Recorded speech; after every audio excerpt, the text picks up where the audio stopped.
Alhamdulillah Rabbil Alamin. Wassalatu wassalamu ala Nabi al-Karim. Éminent noble fils de Cheikh Ahmed Tijani, éminent noble fils de Cheikh Ibrahim Niass, digne chouyour, distinguées autorités administratives et politiques, à vos rangs et grades, honorables frères et sœurs, assalamu alaikum wa rahmatullah. Une fois encore, nous nous retrouvons dans la cité bénie de Boubacar pour célébrer ce grand événement commémorant la naissance de la mère des créatures, en l'occurrence Sayyidina Muhammad sallallahu alayhi wa sallam, fils de Abdullahi, qui fut prophète conscient de sa prophétie alors qu'Adam était entre l'eau et l'argile. Celui-là même à qui Dieu s'est adressé en ces termes: je t'ai créé pour moi et pour toi, tout a été créé. L'avènement du prophète Mohammed sallallahu alayhi wa sallam est l'expression de la miséricorde divine envers les créatures.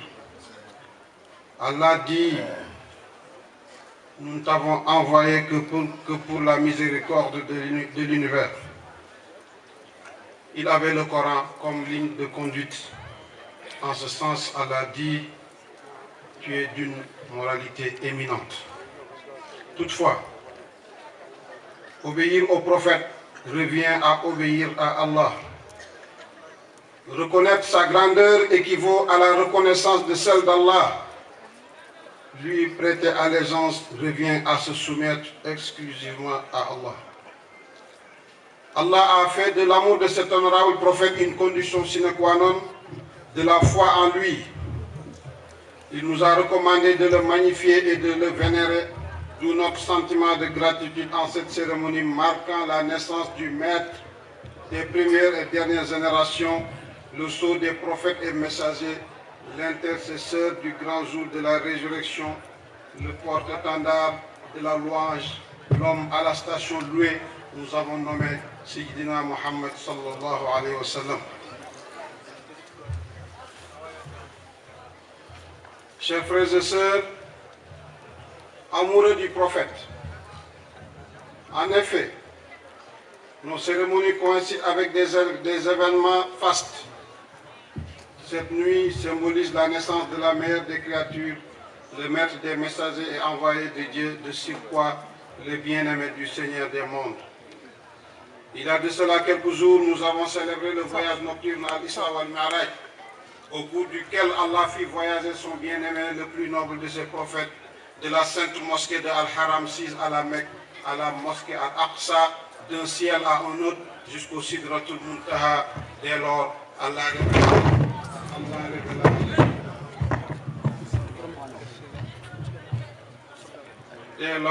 révéla à son prophète ce qu'il lui a révélé.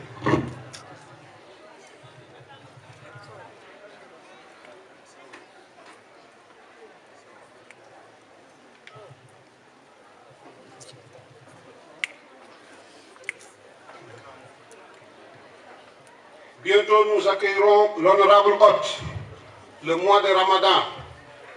Allah dit: le mois de Ramadan est celui au cours duquel le Coran fut révélé. Et il est probable que la nuit d'aujourd'hui ou celle de demain soit le Nisf Sha'ban. Nous nous exaltons de ces effluves et souffles divins pour ce qu'ils contiennent en termes de mystères divins et signes probants qui annoncent la bonne nouvelle à cette auguste assemblée. Le sceau des saints, Cheikh Ahmed Tijani radiyallahu anhu, célébrait ces événements à Fès et à Aïn Oumadi. Notre maître Cheikh al-Islam, Cheikh Ibrahim Niass, dont l'amour du prophète constituait son viatique et sa force, s'inscrivait dans cette même dynamique, ce qui résumait sa vie. Il en est de même de son père, Al-Hadi Abdullahi Niass. Cheikh Ibrahim Niass s'était interdit de composer un vers à l'endroit de quiconque, si ce n'est qu'à l'égard de son bien-aimé Taha.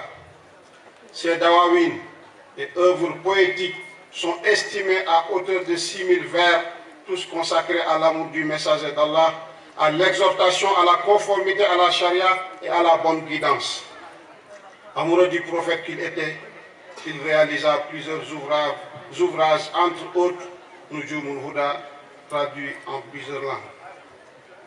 Autant Cheikh Ibrahim Niass célébrait la naissance du prophète selon le calendrier lunaire à Kaolack, autant il le célébrait aussi à Dakar, conformément au calendrier grégorien. D'ailleurs, ces khulafas ont pérennisé cette pratique à l'instar de l'actuel Khalif Cheikh Ahmed Tidiane Niass, qui a toujours commémoré à Dakar. Nous nous faisons le devoir de suivre cet exemple. Plaise au ciel que toute notre vie se résume à la célébration du bien-aimé Al-Mustafa et en guise de cueillir les fruits émanant de ces moments de communion qui nous donnent l'opportunité de traduire notre gratitude et servitude à l'endroit de l'unique, l'absolu, Allah subhanahu wa ta'ala. Auguste Assemblée, chers frères et sœurs, à l'heure actuelle, nous sommes tous soucieux des affaires du monde musulman et partageons au même titre l'amour du prophète sallallahu alayhi wa sallam. Sur ce, nous nous retrouvons encore une fois autour de la table de l'amour de ce dernier, dans la cité bénie de Boubacar, dans ce sillage très enraciné de la marifa et de la mahabba. Sur cette terre où vivent des hommes que ni le commerce, encore moins le troc, ne distrait de l'invocation d'Allah.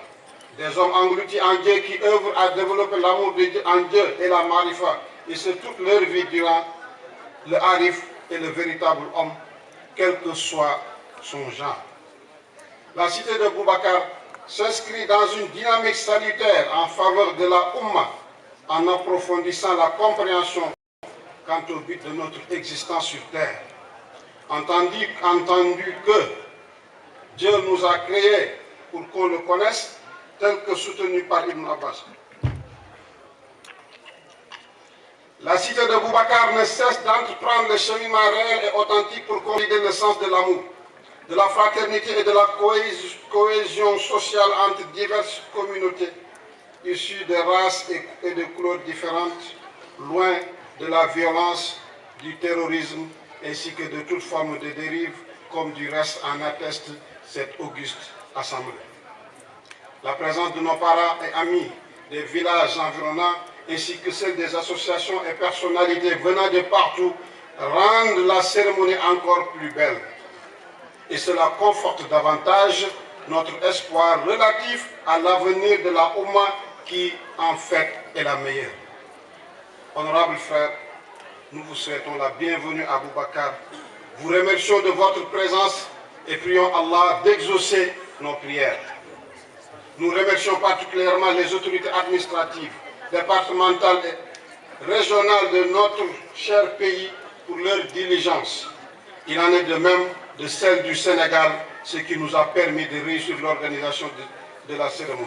Ceci étant, nous prions Allah subhanahu wa ta'ala d'accorder une longue vie et excellente santé à notre vénéré guide et père spirituel Maulana Cheikh Mouhairi, notre source d'inspiration et d'apaisement, ainsi qu'à ses frères et toute sa famille, que chaque année soit meilleure et que la précédente ait bonne fête.